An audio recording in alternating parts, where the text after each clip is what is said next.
باپ کی اطاعت ہے،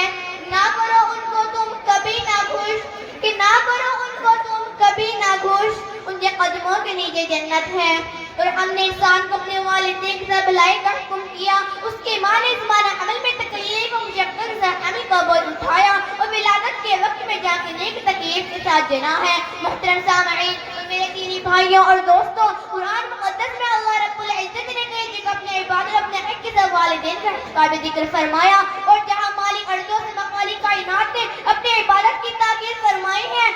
والدین کا حسن سلوک اور رواداری کی بھی تاکید فرمائی ہے۔ کہیں فرمایا وَوَصَّيْنَا الْإِنسَانَ بِوَالِدَيْهِ إِحْسَانًا، ہم نے انسان کو اپنے والدین سے حسن سلوک کی تاکید کی ہے۔ اور کہیں فرمایا وَوَصَّيْنَا الْإِنسَانَ بِوَالِدَيْهِ حُسْنًا، ہم نے انسان کو اپنے ماں باپ سے ہمدردی کی تاکید کی ہے۔ الگ والدین کا ایک اولاد کے اوپر اللہ کے بعد دوسرے نمبر پر ہے، اس لیے اللہ تعالیٰ نے جگہ جگہ ماں باپ کے حقوق کی اہمیت کی تاکید فرمائی ہے کہ ہمیشہ اپنے والدین سے اچھا سلوک کرتے رہو، ان کی تعظیم محبت پروردگاری کو اپنی سعادت سمجھو۔ جناب رسول پاک صلی اللہ علیہ وسلم نے ایک حدیث میں شاہ فرمایا کہ ایک نوجوان صاحب بہت زیادہ عبادت گزار تھے، نماز روزہ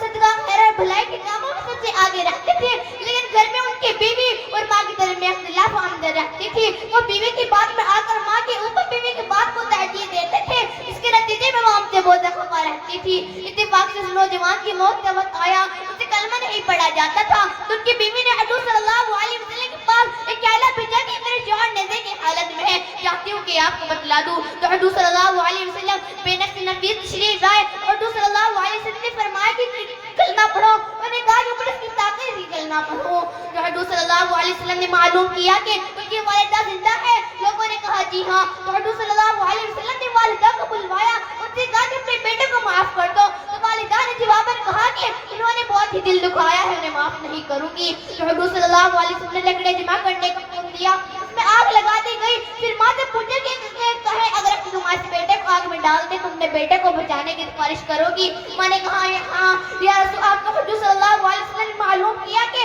تم جہنم کیا اس سے گزر سکتے ہیں، جب تم اس آگ میں جلنا گوار تو اس سے کوئی سب احرام میں کیا سے جلنا گوارا ہے، لہٰذا تم اپنے بیٹے کو یہاں تو معاف کر دو ورنہ ہم اس کو تمہارے سامنے اس پر آگ میں جلا دیتے ہیں۔ اس پر ماں نے کہا یا رسول اللہ آپ گواہ رہے، میں نے اپنے بیٹے کو معاف کر دیا، اس سے راضی ہوں۔ تو حضور صلی اللہ علیہ وسلم بیٹے سے کہا کلمہ پڑھا، نکلنا پڑھا۔ محترم سامعین، آپ نے دیکھا کہ ماں باپ کی ناراضی اولاد کے لیے کتنی خطرناک ہے کہ وہ اولاد نے دیکھا کتنا عبادت گزار نیک صالح کیوں نہ ہو، اگر ماں باپ کی ناراضی کلمہ تک نصیب نہیں ہوتا۔ لیکن آج کا نوجوان جب اس کو جوانی آتی ہے تو اس نے والدین نے کیا صلاح دیا، نہیں نہ کہ بیوی کی کہنے سے ان کی بے عزتی کی، جو گھر سے الگ کر دیا، ان پر جیون تنگ کر دیا، ان کا دل دکھانے کے لیے بیوی کی زبان دراز تحفظ دیا، دکان اور دفتر سے آ کر دل مسجد کی پھاڑ توڑے۔ ارے والدین کو اپنے کندھوں کا بوجھ سمجھنے والوں اور خوبصورت کوٹھی کے عیب سمجھنے والوں، اس حدیث پر غور کرو کہ انہوں نے اپنے والدین کی نافرمانی کی، انہیں میں اللہ نے کیسی سزا دی۔